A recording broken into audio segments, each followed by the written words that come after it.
آگے بڑھتے ہیں۔ وضو کے بعد میں کیا وضو کے بعد جو قطرے ٹپکتے ہیں پانی کے بدن سے، کیا ان کو صاف کر سکتے ہیں یا نہیں؟ اور کیا وہ پانی نجس ہوتا ہے؟ نہیں، وہ پانی نجس ہوتا ہے نہیں۔ امام ابو حنیفہ رحمۃ اللہ علیہ کے بارے میں کہا جاتا ہے کہ ایک زمانے میں ان کا فتویٰ یہ تھا کہ وضو کے جو قطرے ہوتے ہیں جو بدن سے ٹپکتے ہیں، وہ قطرے کیا ہیں؟ نجس۔ کیوں؟ اس لیے کہ ان کو دکھائی دیتا تھا کہ کون سا گناہ اس میں جھڑ رہا ہے، لہٰذا انہوں نے ایک نوجوان کو دیکھا ماں باپ کی نافرمانی کرتا ہے، اور اس کے وضو کے قطروں میں کیا ٹپک رہے ہیں؟ گناہ ماں باپ کی نافرمانی کے۔ تو انہوں نے کہا کہ بیٹا ماں باپ کی نافرمانی مت کیا کر، کسی کو کچھ کہا، کسی کو کچھ کہا، ان کو دکھائی دیتا تھا، ایسا کہا جاتا ہے، حالانکہ یہ چیز کوئی دلیل دعوے سے ثابت نہیں ہے۔ قطع نظر اس سے کہ دکھائی دیتا تھا یا نہیں دکھائی دیتا تھا، یہ بات کی چیز ہے۔ یہاں پر اگر مان لیا جائے کہ دکھائی دیتا تھا، تو ہم کو دکھائی دے یا نہ دکھائی دے، حدیث میں تذکرہ ہے کہ نہیں کہ ایک آدمی جب وضو کرتا ہے تو اس کی خطائیں اس کے قطروں کے ساتھ کیا ہوتی ہیں؟ ٹپکتی ہیں۔ تو یوں کہا جاتا ہے کہ جب امام ابو حنیفہ رحمۃ اللہ علیہ کو دکھائی دیتا تھا، اس زمانے میں انہوں نے یہ فتویٰ دیا تھا کہ کیا ہے؟ وہ پانی جو ٹپکتا ہے وہ کیا ہے؟ ناپاک ہے، نجس ہے۔ اور جب ان کو دکھائی دینا بند ہوا، انہوں نے دعا کی اللہ سے، کہانی ایسی ہے یہ، انہوں نے دعا کی اللہ سے کہ اللہ یہ چیز مجھ سے ظاہر کر دے، کیونکہ بندوں کے گناہ مجھ کو دکھائی دیتے ہیں۔ تو اللہ نے وہ چیز بھی کیا کر دی؟ بند۔ تو اب دکھائی دینے نہیں لگا، تو اب انہوں نے اپنا فتویٰ بھی کیا کر دیا؟ ابھی چینج کر دیا۔ تو سوال یہ ہے، اب اس کو یاد رکھیے، سوال یہ ہے کہ وہ جو فتویٰ دیا تھا وہ کس وجہ سے تھا؟ گناہ جھڑتے ہیں، تو دکھائی دیتا تھا تب جھڑتے تھے، دکھائی دینا بند ہوا تو جھڑنا بند ہو گئے۔ تو پھر اب کیسا چینج کی فتویٰ؟ سمجھ میں آیا؟ ایک آدمی ہے، بچہ اس کے کپڑوں پہ پیشاب کیا، اب اس کو دکھائی دیا پیشاب کیا ہے، تو کپڑا کیا ہو گیا؟ گندا ہو گیا کہ ناپاک ہو گیا؟ گندا بھی ناپاک بھی۔ اب وہ آدمی ایک بڑھاپے میں جا کے اندھا ہو گیا، نابینا ہو گیا، اب واپس نواں سے اس کے پوتے جو بھی ہیں گود میں آ کے پیشاب کر دیے، تو آپ کو دیکھ رہا دکھ رہا ہے، تو آپ بولے کہ اب ناپاک ہے یہ کہ نہیں ہے؟ سمجھ میں آ رہی بات کہ ایک چیز اگر دکھائی دیتی ہے تو اس کا فتویٰ الگ ہوگا، اور نہیں دکھائی دیتی ہے تو فتویٰ الگ ہوگا، ایسا ہے کیا؟ جس وجہ سے انہوں نے ناپاک ہونے کا فتویٰ دیا تھا وہ وجہ تو اب بھی باقی ہے۔ اللہ کے نبی صلی اللہ علیہ وسلم کی خبر تو آج بھی موجود ہے کہ جب آدمی وضو کرتا ہے گناہ جھڑتے ہیں، تو فتویٰ تو اب بھی کیا ہونا چاہیے؟ باقی ہونا چاہیے۔ لیکن یہ خود کہانی میں اس کی تردید موجود ہے، کیونکہ ہم یہ کہیں گے کہ کیا امام ابو حنیفہ صرف مجھ کو دکھائی دے گا تو ناپاک ہوگا کہ قائل تھے؟ کیونکہ اللہ کے نبی صلی اللہ علیہ وسلم کی حدیث میں تو پہلے سے موجود ہے کہ گناہ جھڑتے ہیں، تو چاہے ان کو دکھائی دے تو بھی جھڑتے ہیں اور نہیں دکھائی دے تو بھی جھڑتے ہیں۔ تو اگر پہلے ناپاک تھا تو اب بھی قیامت تک ناپاک ہونا چاہیے نا، اس کا فتویٰ چینج کیسا کیا ہے؟ تو یہ جو ہے بعض گھڑے ہوئے قصوں میں اس طرح کی غلطیاں موجود ہوتی ہیں، تو ہم اس پہ نہیں لڑیں کیسا دکھ سکتا۔ اب پبلک کیا بولتی؟ اللہ چاہے تو سب دکھ سکتا ہے، تو اب معاملہ وہاں پہ کیا ہو جاتا ہے؟ ختم۔ اللہ چاہے تو کیا بھی ہو سکتا نا پھر۔ اب وہاں لڑنے بیٹھنے کی بجائے اس راستے سے پکڑنا چاہیے، یہ بتاؤ کہ یہ ان کو جو پہلے دکھائی دیتے تھے، مان لو تم بول رہے ہیں ٹھیک ہے دکھائی دیتے تھے، تو اس وجہ سے انہوں نے کیا فتویٰ دیا؟ یہ فضائل اعمال میں ہے، اس لیے بتا رہا ہوں میں، اور یہ چونکہ مسئلہ ابھی ہمارا آگے وہی آ رہا ہے اس لیے بتا رہا ہوں۔ تو اگر ان کو گناہ دکھائی دیتے تھے تب ناپاک کا فتویٰ دیا تھا، جب دکھنا بند ہو گیا تو گناہ جھڑنا بند ہو گئے، تو پھر کیسا ناپاک؟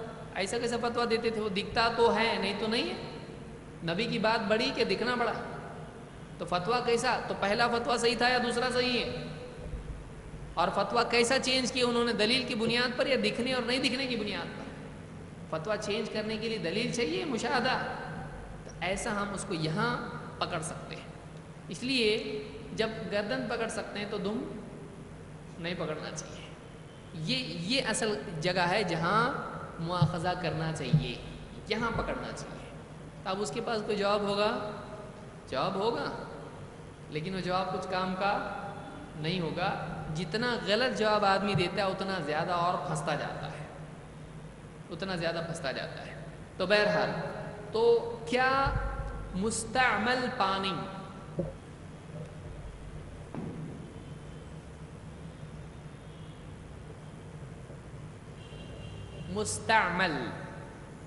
مستعمل استعمال کیا ہوا، کیا مستعمل پانی ناپاک ہو جاتا ہے؟ نہیں، آج بھی بہت سارے لوگ کہتے ہیں پانی میں ہاتھ نہیں ڈالنا، ہو کیا ہو جاتا؟ مکروہ ہو جاتا، کچھ لوگ بولتے ہیں۔ آپ کو ابھی یاد آ رہا ہوگا بہت کچھ۔ تو حنفیہ کے نزدیک مستعمل پانی پہلے تو امام ابو حنیفہ کا فتویٰ تھا ناپاک ہو جاتا ہے، اور آج ان کے نزدیک اس میں وہ کیا ہے؟ مکروہ ہے۔ تو شرعی طور پر وہ پانی پاک رہتا ہے کہ نہیں رہتا ہے؟ بولے وہ استعمال کیا ہوا پانی ہے، گناہ جھڑے ہیں اس سے تو ناپاک ہے وہ، تو کیا ہے صحیح ہے؟ نہیں، اس لیے کہ کسی چیز کی نجاست یا پاک ہونے کے سلسلے میں کسی چیز کو نجس کہنے کے لیے دلیل چاہیے۔ پانی کیا ہے؟ پاک ہے، لیکن اگر کوئی دلیل ملتی ہے اس کے ناپاک ہونے کی کہ فلاں چیز گرنے سے وہ ناپاک ہوتا ہے، تبھی اس کو ناپاک کہا جائے گا۔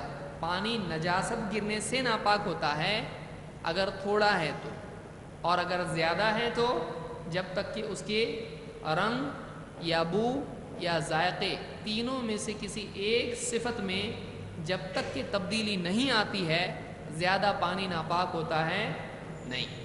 ہاں، تھوڑا پانی نجاست گرتے ہی ناپاک ہو جاتا ہے۔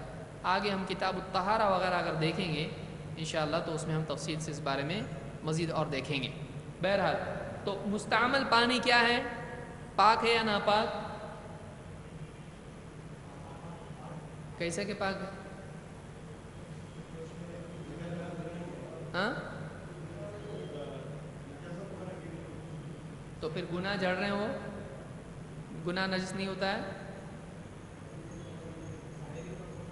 ظاہری طور پر نہیں، تو ظاہری طور پر ہم کو نہیں معلوم اس کے اندر کوئی نجاست گری، اس لیے کہ پانی کا حکم ہر آدمی کے اگر گناہ جھڑتے ہیں تو جب آدمی برتن میں پانی میں ہاتھ ڈالتا ہے تو کیا اس کے گناہ اس میں نہیں جھڑیں گے؟ گیلا پن لگے گا کہ نہیں؟ تو پھر لے گا کیسا؟ چمچے سے؟ پانی وضو کیسے کرے گا آدمی؟ صحابہ سے، سلف سے یہ ہم کو ملتا ہے کہ وہ پانی کے برتن میں کیا کرتے تھے؟ ہاتھ ڈالتے تھے۔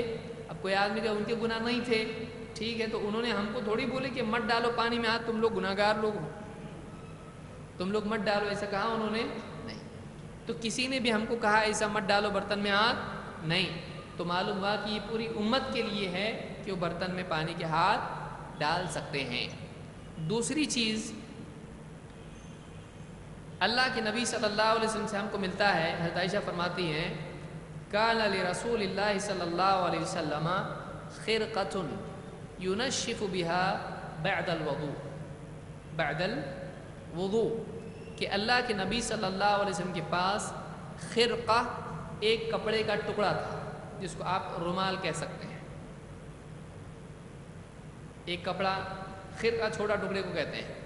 کان لرسول اللہ صلی اللہ علیہ وسلم خرقۃ ينشف بها بعد الوضوء، وضو کرنے کے بعد میں آپ اس سے اپنے اعضاء پونچھ لیتے تھے۔ تو اس سے کیا معلوم ہوا؟ بہت سارے لوگ کہتے ہیں وضو پوچھنا نہیں، صحیح ہے؟ بعض لوگ کہتے ہیں کہ وضو کرنے کے بعد اعضاء کو پوچھنا نہیں چاہیے، کیونکہ اس سے گناہ کیا ہوتے ہیں؟ جھڑتے ہیں۔ اگر پوچھ لیے تو جھڑیں گے نہیں، اتنی دور کی سوچتے ہو۔ لیکن کیا یہ صحیح ہے؟ نہیں، کیونکہ اللہ کے نبی صلی اللہ علیہ وسلم کی سنت ہے۔ آپ کے بارے میں کوئی کہے گا کہ آپ کے تو گناہ ہی نہیں تھے نا، تو آپ کے لیے تو پہلے پوچھنا ضروری تھا۔ آپ نے صحابہ سے کہا تم مت پوچھا کرو؟ نہیں، تو کیونکہ آپ صلی اللہ علیہ وسلم کا ہر عمل ہمارے لیے کیا ہے؟ اسوہ اور نمونہ ہے کہ نہیں ہے؟ اسوہ اور نمونہ ہے. جیسا آپ نے کیا ہم بھی کریں گے. ہاں آپ اگر ہم کو منع کرتے یہ میرے لیے خاص ہے کیونکہ میرے تو گناہ ہی نہیں ہے، تمہارے گناہ ہوتے ہیں تو ٹپکنے دو، تو باہر کھڑے ہو کے ٹپکنے دو پورے گناہ. پھر مسجد میں بھی آنا صحیح ہوگا، چٹائی پر قطرے گناہ سارے ٹپک رہے ہیں چٹائی کے اوپر. تو گناہ جو ہے کوئی حسی چیز نہیں ہے، وہ معنوی چیز ہے. گناہ دکھائی دینے والی چیز نہیں ہے. لہذا کوئی آدمی گناہوں کا پانی کے ساتھ میں شمول ہونا، اس سے پانی کی نجاست پر حکم لگائے تو اس کی کوئی دلیل نہیں ہے، اس کی کوئی دلیل نہیں ہے. تو اللہ کے نبی صلی اللہ علیہ وسلم کے پاس ایک رومال کا، ایک کپڑے کا ٹکڑا تھا، اور آپ وضو کے بعد اپنے اعضاء اس سے پونچھتے تھے. تو کیا کوئی آدمی اپنے اعضاء پونچھ لے وضو کے بعد تو وہ پانی کون سا ہوا؟ ابھی گناہوں کا پانی ہے. تو سارا رومال گناہ گار ہوگا کہ نہیں ہوگا؟ پھر روزانہ ایک رومال پھینک کے دوسرا لاؤ. تو اس طرح کی کوئی دلیل ہم کو ملتی کتاب و سنت سے نہیں. یہ ایک مصیبت 10 مصیبتیں پیدا کرتی ہے. ایک غلط فتویٰ 10 غلط مصیبتیں سر پہ لاد دیتا ہے آدمی کے. اس لیے بہت سارے لوگ اس معاملے میں بے وجہ کا احتیاط کرتے ہیں جو کتاب و سنت سے ثابت نہیں ہے. تو یہ حدیث ترمذی اور حاکم کی روایت ہے، اور اس سے معلوم ہوتا ہے کہ ایک آدمی اگر چاہے تو وضو کے اعضاء کو وضو کے بعد پہنچ سکتا ہے، یہ منع نہیں ہے. خاص طور سے ایسا بھی ہوتا ہے کہ ایک آدمی اسی طرح سے گیلا چہرہ اس کا ہوتا ہے، اور پھر جب نماز کے لیے کھڑا ہو جاتا ہے آ کے، تو جیسے جیسے پانی سوکھنا شروع ہوتا ہے ویسے ویسے کھجلاہٹ شروع ہو جاتی ہے. اب پوری نماز میں شروع ہو گیا اس کو کھجلانا. اب نماز میں دھیان لگے گا اس کا؟ نماز میں دھیان نہیں لگے گا. تو یہ چیز خشوع میں بھی کیا ہو جاتی ہے؟ رکاوٹ ہو جاتی ہے. لہذا اگر اچھے سے آدمی چہرہ اور ہاتھ واتھ پہنچ لے اور پھر نماز کے لیے آگے سکون سے نماز کے لیے کھڑا ہو جائے تو اس کی نماز میں بھی خشوع باقی رہے گا. تو یہ ترمذی اور حاکم کی روایت تھی جو ہم نے دیکھی.